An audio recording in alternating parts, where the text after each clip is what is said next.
celtismo. É muito interessante esse tema e a proposta de trabalho.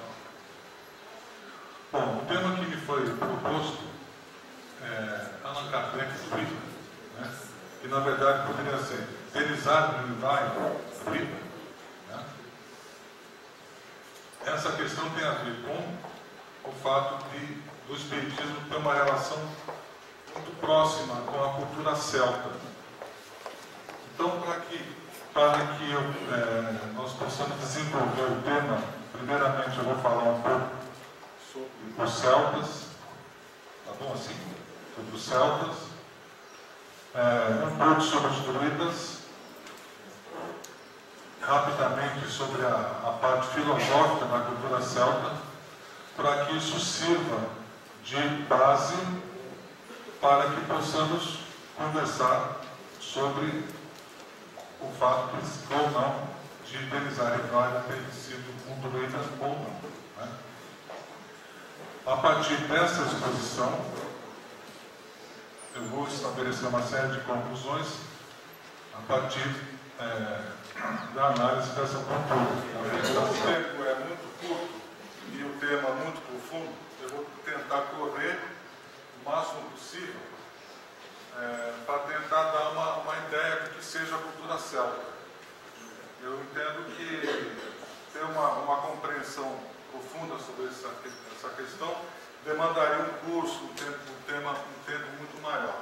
Então, se eu conseguir despertar em cada um aqui o interesse em conhecer essa cultura, né, que não é só o Senhor dos Anéis, o Merlin, né, o Mágico de Oz, etc. É uma cultura muito mais profunda do que nós imaginamos, né? Então, os primeiros vestígios dos celtas, eles ocorrem no segundo milênio antes de Cristo. Tiveram dois fluxos migratórios, o primeiro deles na Idade do Bronze, por volta do século XIV antes de Cristo, e depois o segundo fluxo entre 550 antes de Cristo, né? No século I a.C., na Gália, a Península Ibérica, Irlanda e Grã-Bretanha estavam povoadas pelos celtas.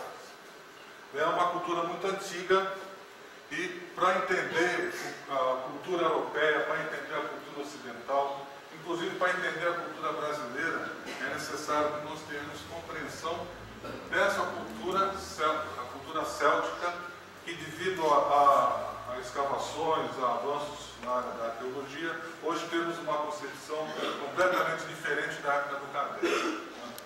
Esse aqui funciona? Esse aqui? Então vai na mão. Isso aqui é mais ou menos um mapa de como era a ocupação celta, né? Eles ocuparam toda a Europa Central, ocuparam aqui a Península Ibérica e grande parte da Grã-Bretanha. Ou seja, é uma cultura que teve uma influência e uma ocupação muito grande em toda a Europa, né? Hoje sabe-se que fluxos migratórios surgiram a partir da Península Ibérica, com análise genética de genes. Sabe-se que, por exemplo, a cultura celta que se desenvolveu nas terras altas, na Irlanda, no país de Gales, sabe-se que são esses povos que vieram, muitos deles da Península Ibérica, o que estabelece uma certa ligação com o nosso país, né? É um povo muito avançado em termos tecnológicos, eles tinham um domínio do bronze, do ouro. Vocês imaginem fazer isso aqui na época, isso aqui é feito de ouro, eram coares, né? Então vocês veem aquele filme do Mel Gibson, Coração Valente, né? Que mostra aquela luta dos escoceses contra o poderio britânico. Mesmo o Senhor dos Anéis, você vê esses apetrechos, né? muito avançados para ela. O que é interessante é que em livros de história da arte, você não observa espaço para a cultura celta devido à ignorância a respeito dessa cultura. Eles eram muito altos. Eles usavam bigodes espessos, bragas. Hoje está até em moda essas calças, né, meio curtinhas. Os celtas que lançaram essa moda antes de Cristo, né? E aquela roupa que os escoceses usam, por exemplo, que são os xadrez, isso também é de origem céltica, né? A atividade básica desse povo era a toate, que era um clã, um tribo. E dentro dessas toates existiam as filhas, que eram as famílias, né? Então os celtas eles tinham uma organização descentralizada, um povo muito anárquico. Possivelmente, provavelmente por isso que eles foram derrotados pelos romanos. Eles não tinham uma organização centralizada. Eles eram diversas unidades autônomas, cada qual com a sua modo de vida, né? Nós podemos dizer que os celtas praticavam uma espécie de socialismo primitivo, né? Tanto os homens quanto as mulheres podiam receber uma greve para cultivar ou criar gado. A casa deles, na arquitetura, tinha uma planta circular. Aquela planta do Hobbit, lá no Senhor dos Anéis, aquilo é mentira, era assim mesmo. Não é, obviamente, daquele tamanho, né? Os hobbits eram baixinhos e os celtas eram bem grandões. Mas eram casas que tinham, ou eram feitas de pedra, ou pau a pico, então, de madeira, né? De barro. E de todas as culturas antigas, eu arrisco a dizer que provavelmente a cultura celta seja a única cultura de toda a antiguidade que dava um valor muito grande para a mulher. A mulher ela tinha um nível muito equivalente ao do homem na cultura celta. Já não está aqui, você já deve ter ouvido falar na Boadicéia, que era uma grande líder britânica que lutou contra os romanos. Ela era uma mulher guerreira, né? Então, tem até um personagem, aquela Sonja, ruiva, que é, na verdade, uma personagem, uma guerreira de origem céltica, né? Então, você vê, as mulheres tinham acesso à cultura, à terra, e se elas não quisessem ficar com o cara, havia a possibilidade de uma separação sem que ela caísse em desgraça, né? E elas atuavam na política, inclusive também eram não somente mulheres guerreiras, mas eram também druidisas. Eles eram um povo guerreiro. Eles lutavam nus, de lanças e espadas. Aquele filme do Mel Gibson, que me recordo novamente, ele mostra bem como que eram os celtas. Eu fico imaginando uma coisa assustadora que era para os romanos, né? Eles com aquela roupa, que nem esses policiais, todos parecendo um monte de Robocop. Aí aparecem aqueles caras, aqueles guerreiros, sem quase praticamente nus para cima dos romanos, né? E eles não tinham medo de morrer, porque eles eram imortalistas, eles aceitavam a guerra, a reencarnação, vivenciavam isso, inclusive emprestavam dinheiro, imaginando que em outra encarnação o cara pudesse pagar. Sério. Era um povo muito gentil. Se vocês forem na Irlanda hoje, que talvez seja um dos países em que a cultura céltica é bastante presente, né?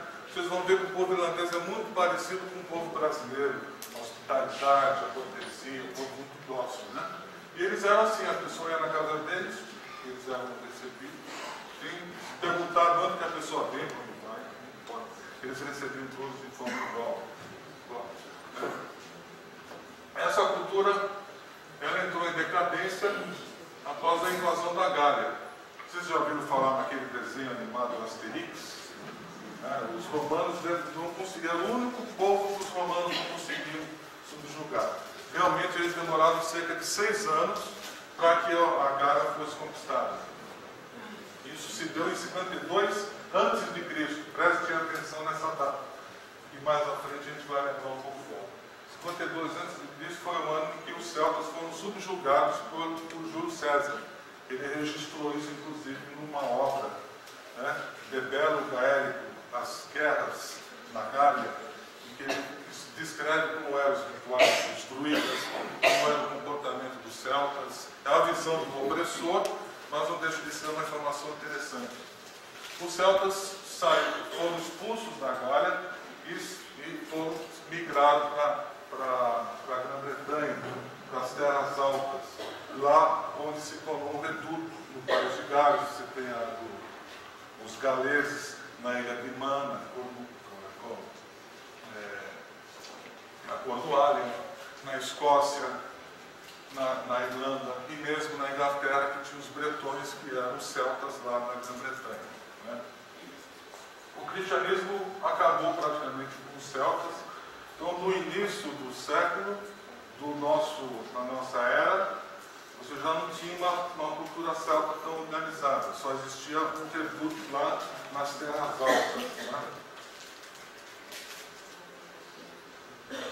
Bom, para a gente falar do Kardec, melhor dizendo, do Rivaio, temos que falar um pouco dos druidas. Né? Então, não dá para se pensar na origem dos druidas sem pensar no povo celta. Não existe celtas sem druidas, nem druidas sem celtas. Não sabemos bem a origem desses sacerdotes. A gente fala sacerdote hoje do ponto de vista histórico nosso, né? Mas eles não eram propriamente um sacerdote, porque a ideia de pecado, essa ideia religiosa que é típica da religião ocidental, isso não existia na cultura céltica. Né? Esses druidas, eles eram profundos conhecedores de magia, de astrologia, tinham um profundo conhecimento das forças da natureza e eram, sobretudo, educadores, médicos, jurisprudentes e dedicados às artes. Né? Tem aquele filme do Asterix, por exemplo, tem o Chateautourix, que é um druida bárbaro. E toda hora ele vai tocar um violino, não sei se vocês já viram esse desenho, o pessoal detesta. Né? É uma gozação, mas no fundo tem uma base histórica. Tanto o Bottini quanto o Uderzo, que foram os autores dessa história em quadrinhos, eles tiveram assessoria de historiadores. E olha, até hoje eu não vi nada na história deles que contrariasse a história realmente da cultura celta. Então os druidas, eles eram médicos, sábios, poetas, calendaristas. Os gregos diziam, especialmente Aristóteles, que a filosofia teria surgido entre os celtas. Olha que interessante, um grego fala isso, né? Eles eram responsáveis pelo ensino, não possuíam templos nem imagens, as reuniões eram feitas na floresta, à sombra dos grandes carvalhos. Porque o povo celta é um povo da floresta, é um povo do bosque. Né?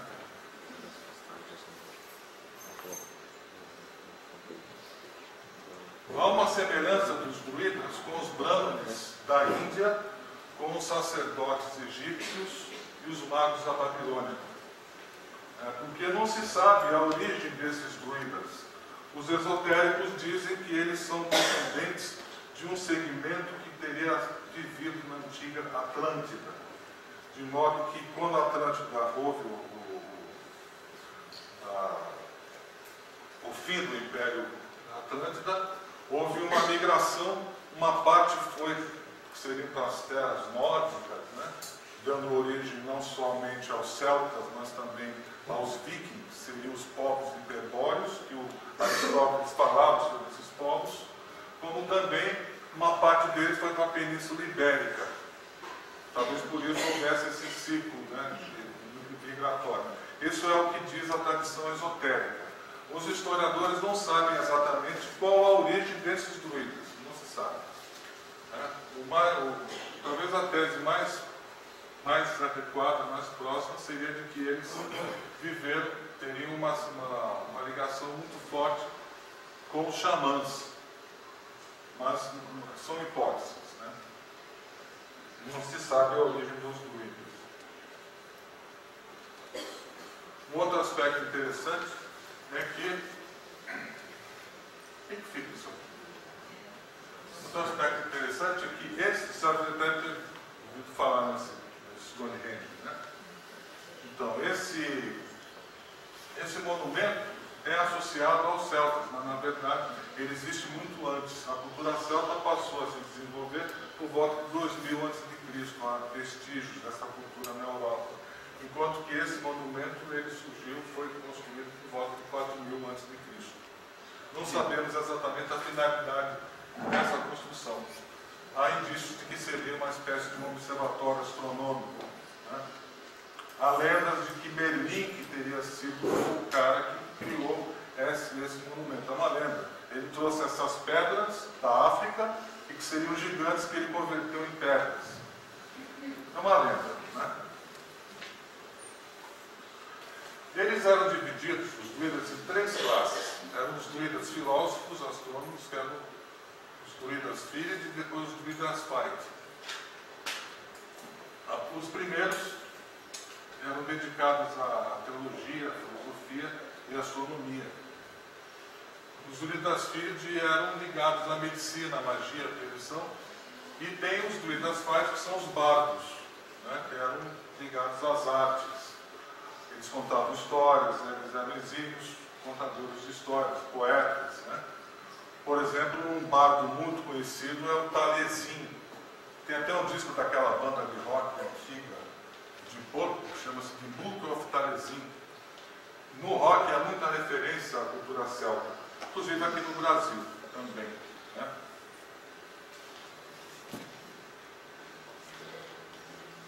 Um exemplo, o Merlin, o mago das lumas Avalon. Aqui está o Panoramix, que era o druida do ano dos Asterix, né? Dos celtas, dos gauleses. Tem o Gandalf, o cinzento, do Senhor dos Anéis. E poderíamos citar também o Mágico de Oz, que é uma referência aos druidas. A ideia que a gente tem do mago, ele vem dessa cultura, da cultura celta, que é o Abracadabra, Simsalabim, mago com aquele, que nem, por exemplo, o Mickey no Walt Disney, né, aquela do aprendiz de feiticeiro. Todas essas ideias que a gente tem de magia e bruxaria vêm da cultura céltica. Esses druidas eram muito altos, eles se vestiam com peles, eles tosavam o cabelo e depois foram imitados, inclusive, pelos capuchinhos, né? Aquele corte que os capuchinhos fazem tem a sua origem nos monges. Como eu falei, como está aqui.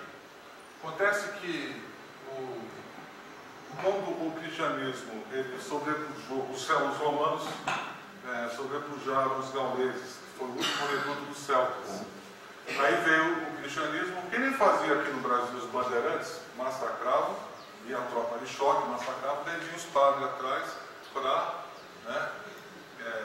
catequizar. Isso acontecia também nessa época.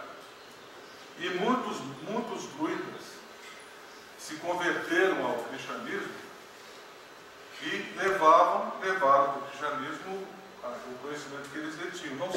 Por isso que essa influência, provavelmente, é muito provável que tenha sido dos druidas. E a tese, por exemplo, do purgatório, que surgiu na Irlanda, ela é de origem céltica.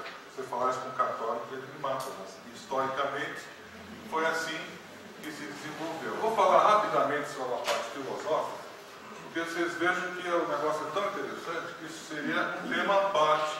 Né? Nós não vamos fugir da questão que é se o nosso amigo Denizar Rivaio era ou não um druida.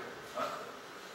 Os celtas eles eram evolucionistas e reencarnacionistas. De todas as filosofias da antiguidade, é a filosofia que mais se aproxima do espiritismo.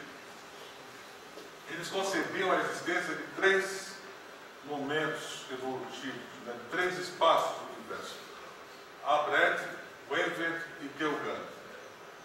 O Abred é a fase da reencarnação, processo reencarnatório, ou que os hindus chamam de a roda da reencarnação. Você está sujeito ao karma. Né? Para nós espíritas, é a fase de desenvolvimento evolutivo. É o período em que se desenvolve a erraticidade e há essa interação do mundo físico com extrafísico. Né? Então, o espírito, o princípio inteligente, recém-saído da evolução dos reinos inferiores, ele entra no processo de evolução a partir da reencarnação. Os celtas eram reencarnacionistas. Né? A partir do momento em que ele passa pela fieira das reencarnações, chegando a um nível muito avançado, ele atinge o Wenvet, que seria o espaço semelhante ao espaço dos espíritos puros, na concepção espírita. Né? Kelgan é um espaço só reservado para o Criador. Esse é um espaço inacessível para as criaturas. Só o Criador tem esse acesso. Tem muita semelhança com o espiritismo que vocês veem. Né? E um detalhe: as tríades, é necessário falar isso. Né? As tríades, como o nome já diz, são versos, são aforismas compostos por 3 versos. É como um haikai, por exemplo. Você já viu no haikai que são 3 versos, né? Só que nesse caso são versos mais extensos e que encerram um fundo filosófico. Existem centenas de tríades. Vocês verem, por exemplo, na Revista Espírita, Allan Kardec escreveu um texto sobre a cultura celta e ele expõe ali várias tríades. O que eram essas tríades? Elas eram memorizadas pelos discípulos e o druida que era o coordenador disso. Porque a cultura celta é uma cultura toda oral. Eles não admitiam a escrita era vetada, era só usada só para transações financeiras ou para coisas ligadas a testamento, etc. A escrita era vetada. Só os iniciados tinham acesso a ela. E as tríades, elas eram memorizadas e nunca foram colocadas no papel. A não ser quando os monges, os druidas, ao se converterem ao cristianismo, e pelo fato de eles se tornarem cristãos, eles tiveram a proibição da escrita deixada de lado, já que eles não eram mais druidas, né? Então eles puseram no papel essas tríades que eram um processo mnemônico, um processo de memorização, né? Só as tríades já daria assim, uma tarde legal para a gente ver a relação muito próxima que existe entre essa cultura e a cultura kardecista. Então essa síntese do pensamento celta, ela se encontra nas tríades que são chamadas de bardas também, né? São versículos sintéticos, como eu falei, formados sempre por 3 pensamentos: aforismos, máximas morais e filosóficas. Eu vou separar só uma ou 2, para que a gente não fique tanto nessa parte, para que eu possa já me ater às fontes que falam sobre o Kardec, o Rivais, se druida ou não. Por exemplo, essa é uma tríade número 1. Existem 3 unidades primitivas e não pode haver mais. Esses pontos são um Deus, uma verdade, uma liberdade. Ponto onde se põe em equilíbrio todas as oposições. Aí a tríade 5. Deus nos dá 3 provas daquilo que ele fez e daquilo que ele fará, enquanto natureza. Estas 3 provas são seu poder infinito, sua sabedoria infinita, seu amor infinito. Né? Qualquer semelhança com os atributos kardecianos de Deus não é mera coincidência. Digo isso porque eu pessoalmente concordo com o Leon Denis quando ele afirma que o Espiritismo é a reencarnação do celtismo. É o celtismo uma nova edição. Não é por acaso que o túmulo do Kardec é do Dolmen, né? Que as irmãs Baudin eram druidistas, que a irmã Trifot era druidista, e também não é por acaso que o túmulo do Pierre Gaetano e Marie é um Dolmen também. Dolmen é um conjunto, é uma arquitetura rústica, né? Que é formada por uma base, uma estrutura, por um menir, e depois tem um apoio. É o princípio básico da arquitetura: o pilar, a coluna, né? A viga, e o túmulo do Kardec foi construído dessa maneira.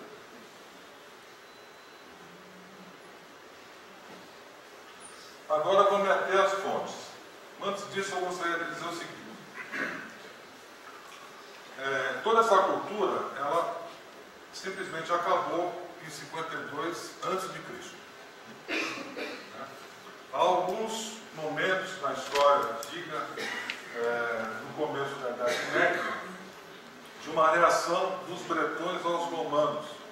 A Boadicéia, aquela mulher guerreira que eu citei, isso ocorreu por volta de 50, 51 depois de Cristo. Mas, nessa época, assim, logo no começo da nossa era, a cultura celta praticamente tinha sido destroçada pelos romanos e pelos cristãos. Bom, quando o Rivai fundou o Espiritismo em 1857, e quando ele lançou a Revista Espírita, logo de início, aí como Kardec, né, como o seu nome Kardec, ele faz um estudo sobre os celtas, justamente numa época em que o conhecimento arqueológico estava se iniciando sobre essa cultura. E nós vemos pontos muito comuns da cultura celta com a cultura espírita. E há um aspecto interessante, que é o fato do pseudônimo Denizar Rivaio. Esse pseudônimo, Allan Kardec, ele, segundo a tradição, teria sido o nome de um druida.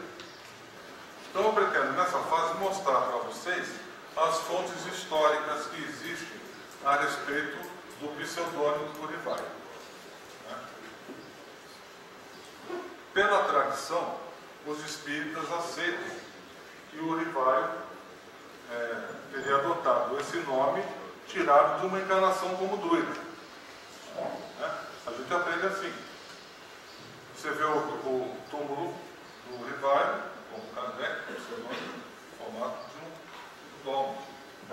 Há todas as indicações dessa ligação. A fonte principal é o biógrafo, que foi o primeiro biógrafo do Kardec, que foi o Henry Salce.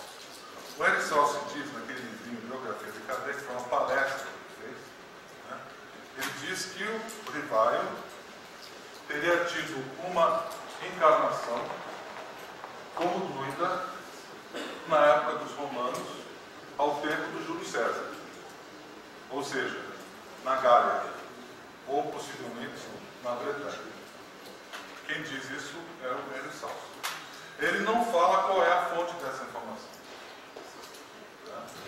Existem algumas fontes que são contraditórias. Por exemplo, você já ouviu falar na Ruth Serina Jafé, uma médium que ajudou Kardec na revisão da primeira edição do Livro dos Espíritos. Depois de muitos anos de afastamento do espiritismo, o Alexander Aksakov, um pesquisador russo, tomou contato com ela por volta de 1875, Kardec já havia desencarnado.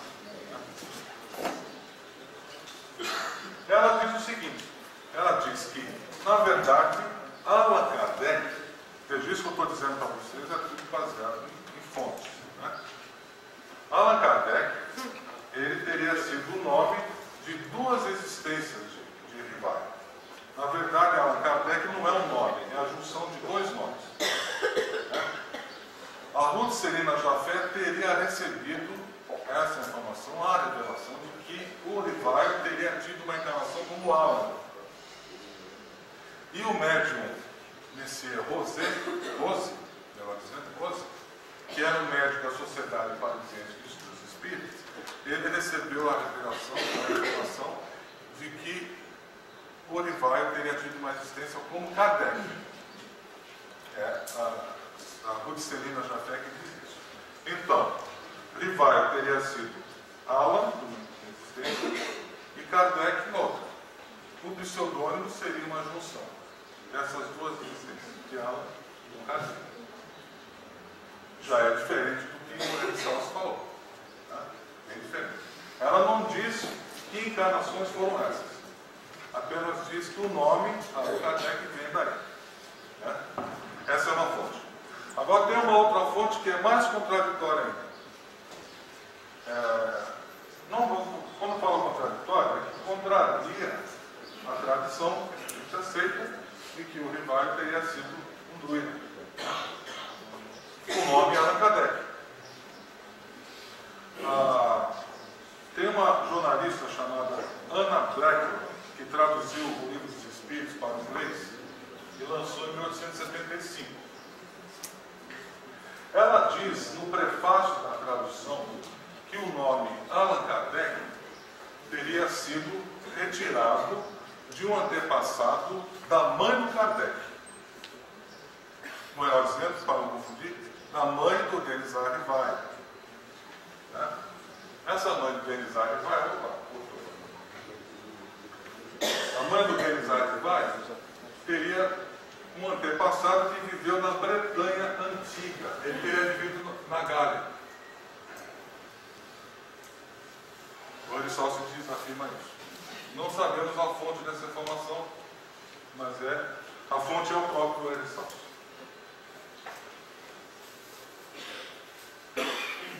O Alexandre Belani, que era pai do Gabriel Belani, diz uma outra coisa. Ele diz que fala, o próprio Kardec afirmou a ele, seria assim: você tomará o nome de Allan Kardec que nós te damos. Os espíritos falando para o Kardec, né, o Rivai. Não se preocupe com isso, ele é seu, o pseudônimo. Você já propiciou muita dignidade em uma encarnação anterior, quando vivia na antiga Armórica. Só um detalhe: a antiga Armórica é a região da Bretanha, que fica no norte da França, que é a Bretanha Menor, Minor Britain. Ela teve esse nome, mudou de Armórica para esse nome, devido à migração dos celtas bretões. Com a invasão dos saxões, eles migraram para a Bretanha, que era uma região da França, e criaram ali um núcleo céltico, né? Então, o Rivai teria tido uma encarnação como Allan Kardec nessa região da antiga Armórica, não necessariamente na época do Júlio César, e não necessariamente como druida. Quem fala de druida é o Salso, certo? A Amélie Goudet confirma que ele realmente tinha um pseudônimo, né, o porquê desse pseudônimo, no chamado Processo dos Espíritas.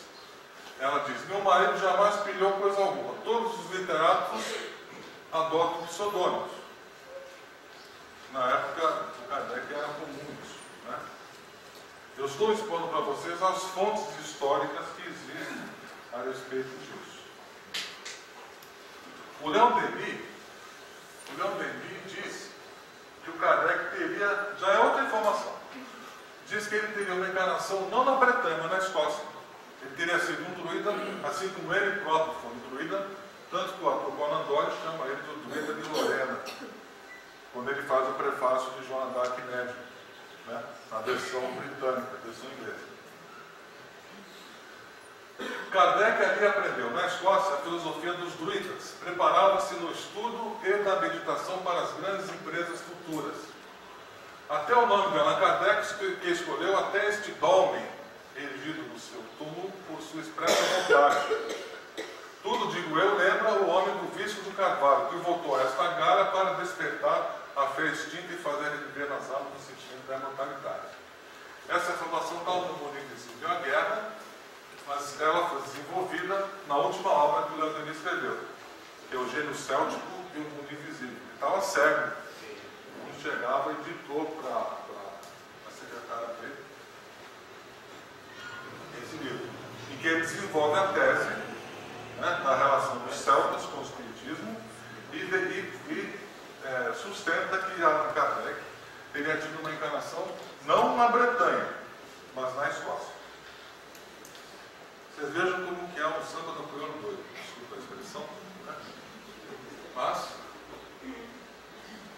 essa informação é do Silvino Canuto Abreu. Silvino Canuto Abreu, ele escreveu uma obra chamada O Livro dos Espíritos e Sua Tradição Histórica e Lendária. É uma obra com romanceado, mas que tem muitas informações interessantes.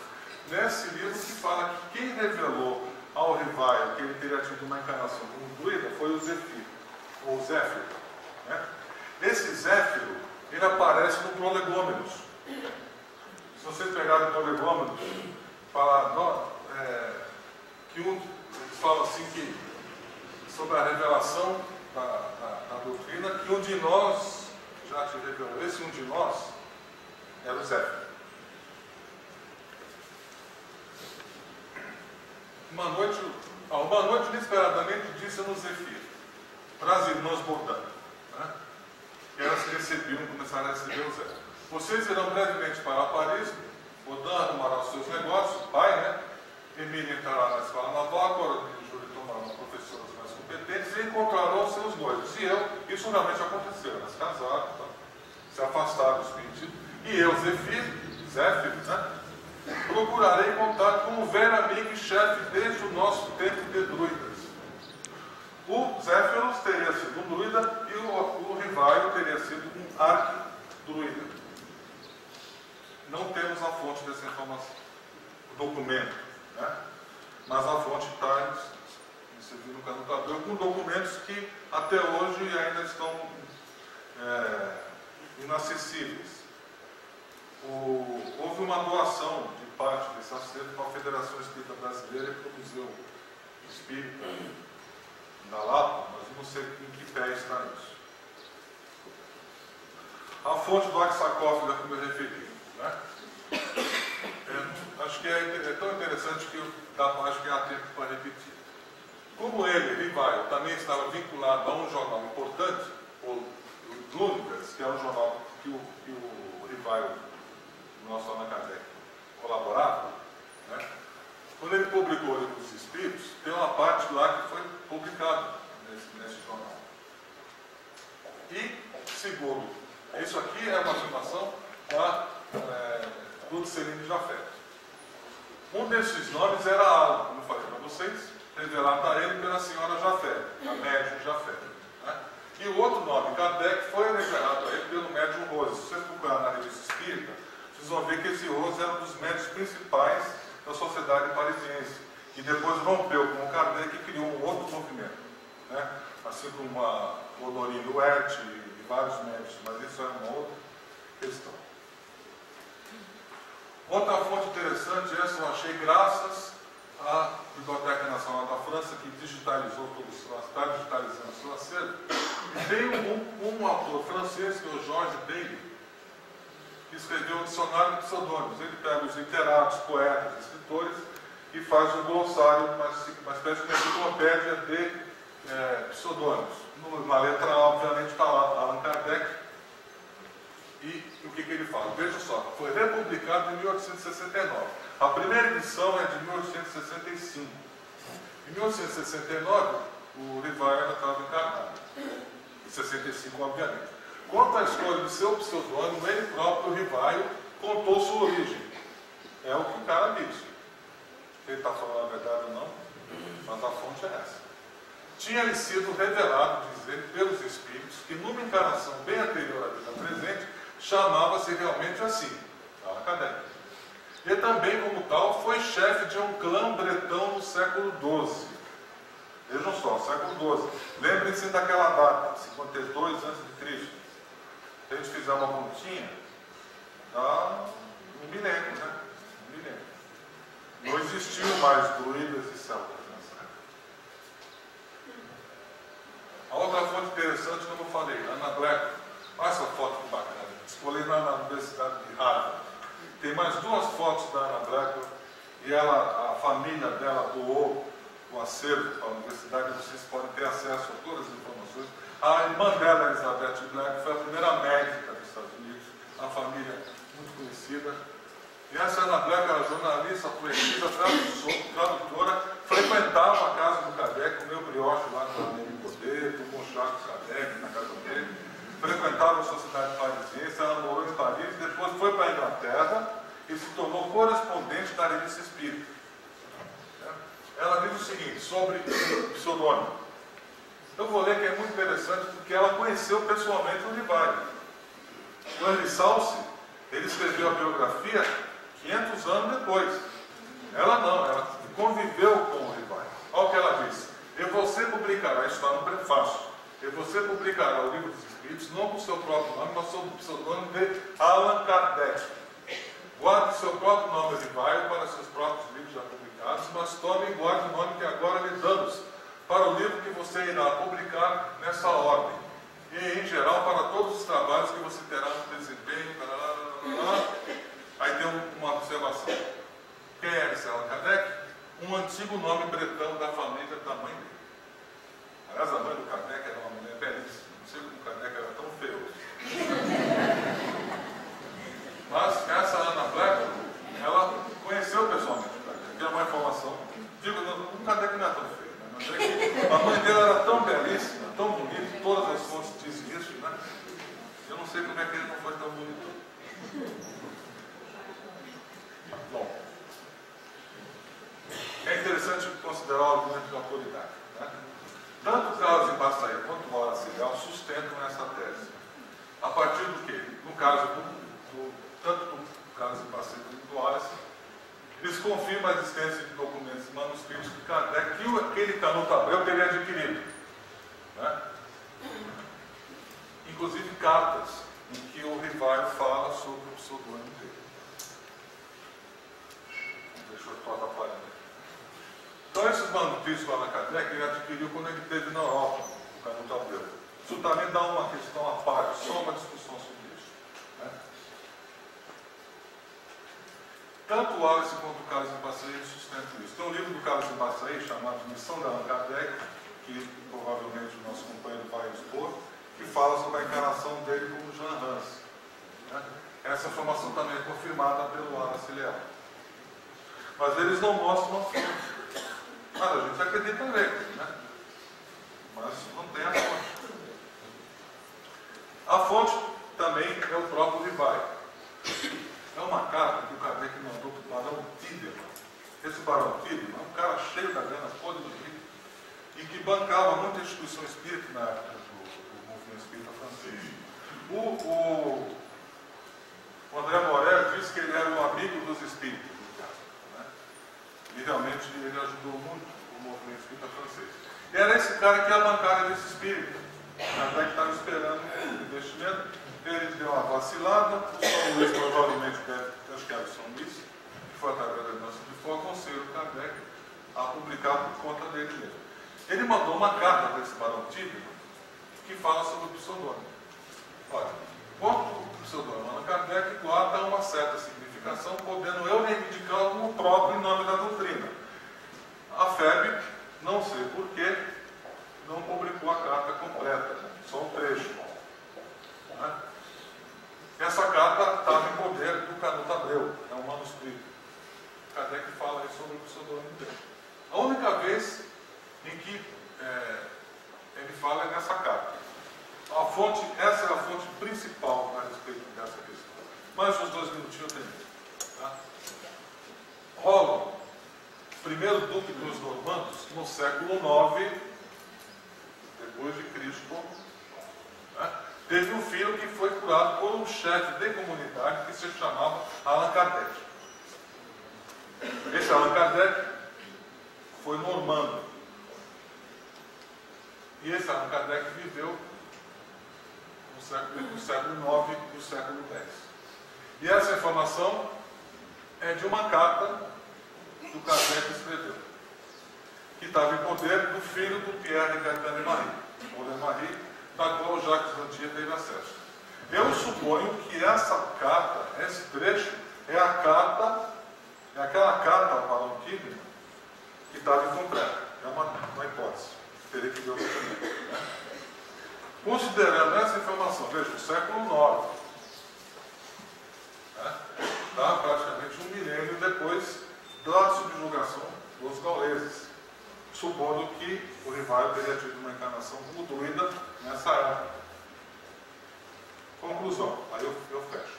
Em primeiro lugar, no século IX não existiam mais druidas na Europa Central. Isso é um fato histórico. O último grande reduto celta gaulês foi subjugado por Júlio César em 52 a.C. Portanto, esse personagem histórico, Allan Kardec, jamais poderia ter sido druida.